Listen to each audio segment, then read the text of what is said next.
Hey, you! Yeah, you, sitting next to that woman. Get to the back of the bus. I think he means you. Ignore him. I said get to the back of the bus!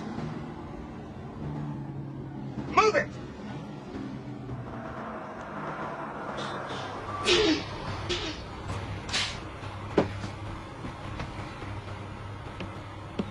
Did you hear me, boy? I said get to the back of the bus where the coloreds belong. You go drive the bus and I'll sit where I please. What? You go drive the bus and I'll sit where I please. Regulations forbid segregation on any Army transportation. Now, what are you, some kind of nigger attorney or I'm something? a serving officer in the United States Army. Well, I don't give a hot damn. Now, this is my bus. You heard me the first time. I'm not moving from the seat. You know the regulations as well as I do. So go drive the bus. Well, I guess I know my regulations. Oh, but the nigger thinks he can sit anywhere he pleases. I'll show him. I know my regulations.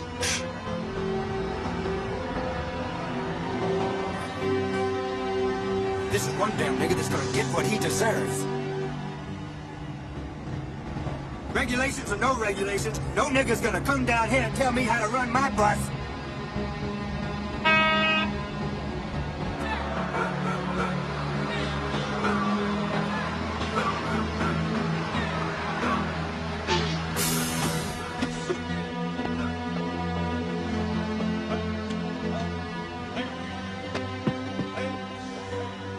Just disregard rules.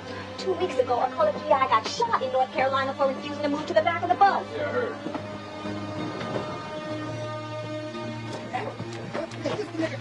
Hands off! I don't want trouble with you or with Get to the back of the bus! Sit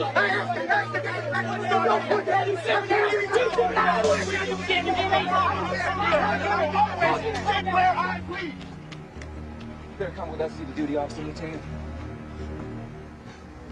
Okay, bro.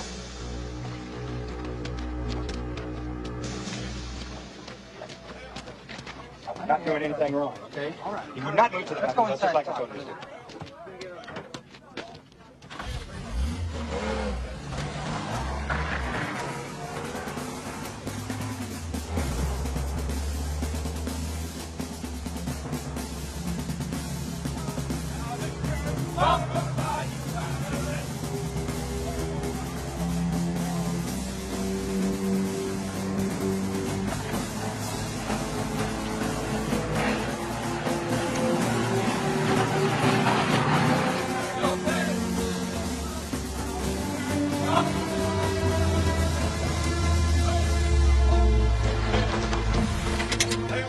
Come on, boy.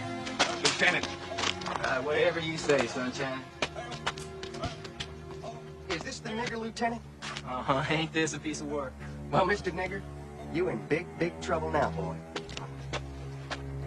Call me nigga again, and I'll break you in two.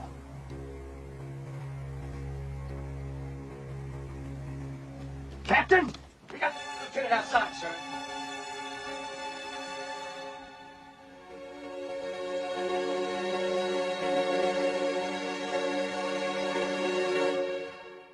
I have a foot in the door of the club. If I've learned anything, you take each step at a time and pray to God that He keeps you moving forward. With all my love, Jack.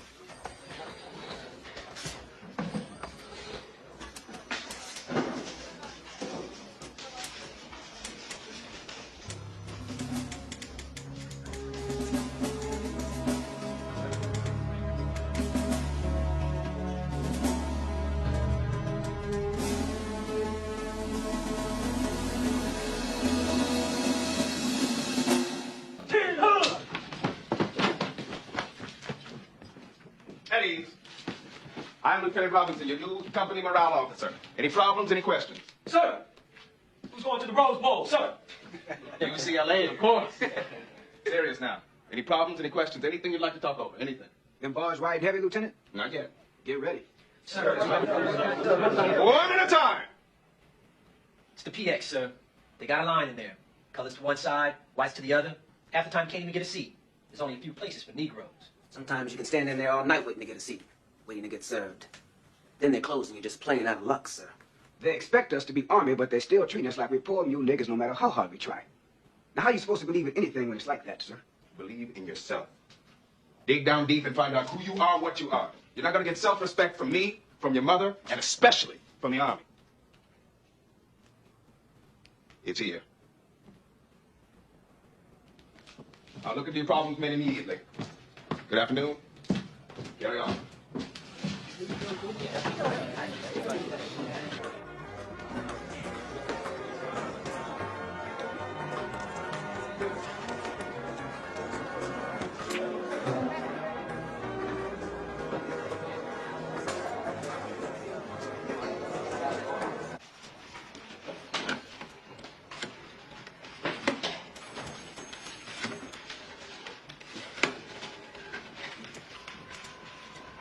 Major Preble. Hello, sir. This is Lieutenant Robinson, Provisional Trucks. I'd like some information regarding facilities at PX. Oh, fire away, Lieutenant. Is racial segregation official policy or merely custom? Well, it's a little of both, I suppose. Could you clarify that, sir? Sure thing, Lieutenant. Come on by the office.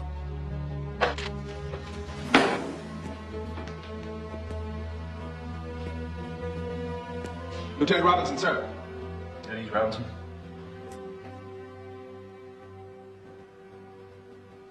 You might have noticed that I'm not laughing, mister. Sir, with all due respect, the issue is policy, not the color of my skin. Yeah. Well, you just sit yourself down there and let's get down to policy. I'm not a happy, carefree kind of soul, Lieutenant. I'm a worrier. I worry about how we're doing in Africa, Guadalcanal. I even worry we might have us a race ride here like they've been having up north.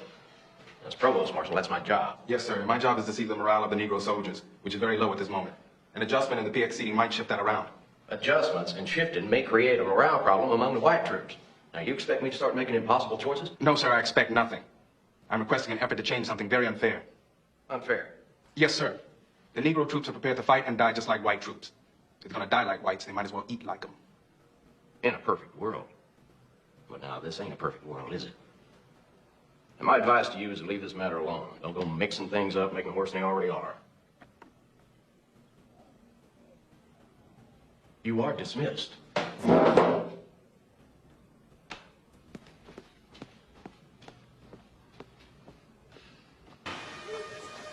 Robinson?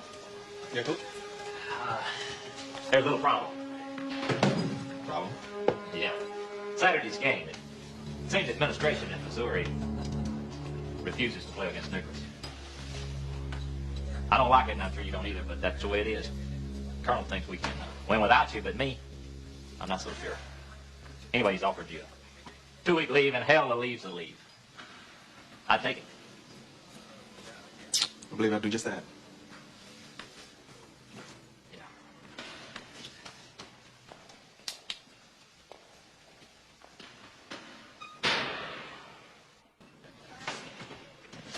What's going on, Robinson? You quitting the team? Yeah, Coach. That was one game. We got a whole schedule ahead of us. Can you guarantee it won't happen again? No. I don't think I can. Okay.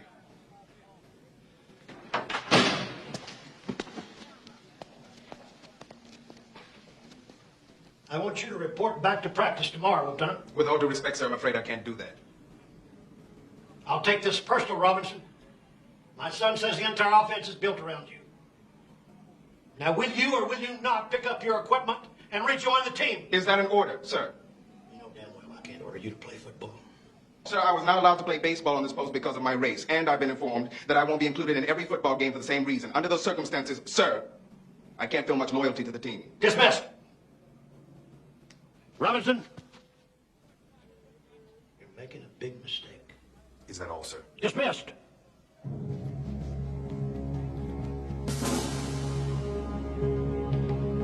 Officers of the court, this is a very simple case. The charges are the only area of confusion. You see, Lieutenant Robinson is charged with insubordination, with willful disobedience to a direct order. The charges should read overt discrimination, disrespect to an officer, unlawful detention and harassment. Lieutenant Robinson should be sitting on the other side of this courtroom. The case is simple, but the charges are ludicrous. And I ask the court, after they hear all the facts, to find Lieutenant Robinson not guilty of all charges and specifications.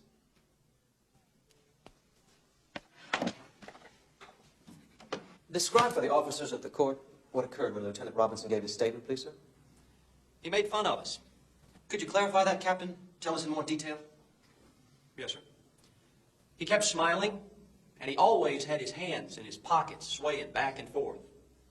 And everything pretty much seemed to be a joke to him.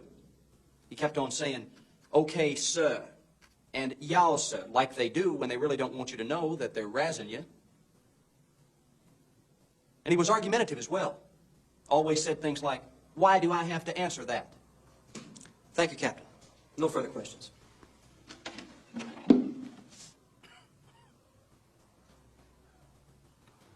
You said they, like they do when they are razzing you.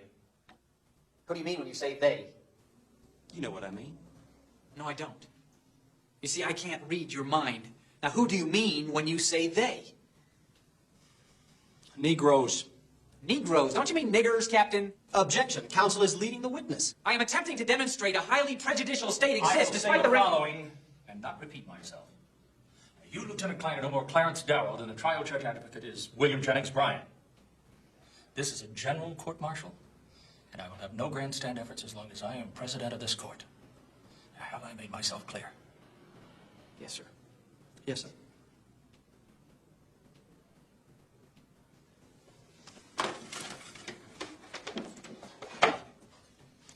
I'm trying to establish an attitude. I'm trying to get them to admit that they called you a nigger. Once they do that, their credibility goes out the window. Oh, it's a long reach, Bill. It's a reach. It's not an impossibility. You don't sound half as confident as you did out on the field. I'm confident. They stacked the deck. I'm just trying to reshuffle it. I want to put you on the stand. Okay. How does that help me? Because I want them to see you. I want them to hear you. I want to show them that you're not some step and fetch it, like the prosecution is making you out to be. You are your own best defense, Jack. And if I lose? Lose? Yeah, lose. Stockade time, dishonorable discharge, maybe a general discharge, I don't know. Either way, you're finished. There goes my future. Yeah, there it goes. But I'm not gonna let that happen. Where are you going? Gonna touch on plate. Lieutenant Robinson is one of the finest young officers it's ever been my privilege to command. I found him soldierly, hardworking, honest, persevering. Would you go into combat with him? You're damn right I would, sir. He would make one of the finest combat leaders I've ever... Objection. Calls for conclusion by the witness. Sustained. With the court's permission and indulgence, I'm trying to establish the character of the accused. You've done that. Carry on. Did you call Lieutenant Robinson a nigger lieutenant, Sergeant? No, sir. I did not. Sir. What did he say to you on July 6th? He said that if I did call him a nigger again, he'd break me in two. Sir. Again? He said if you called him a nigger again, he'd break you in two. Why would he say again if you hadn't called him that name in the first place? Well, I don't exactly know. You'd have to ask him. Sir? You escorted Lieutenant Robinson from the bus stop. Yes, sir. And upon arrival at the military police headquarters, what exactly did Sergeant McElroy say or ask? Take your time. Be specific.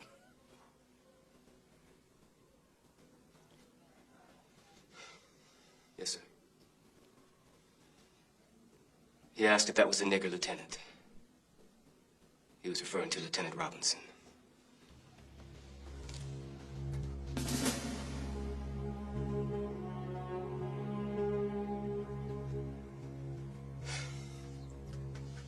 There'll be a 20-minute recess.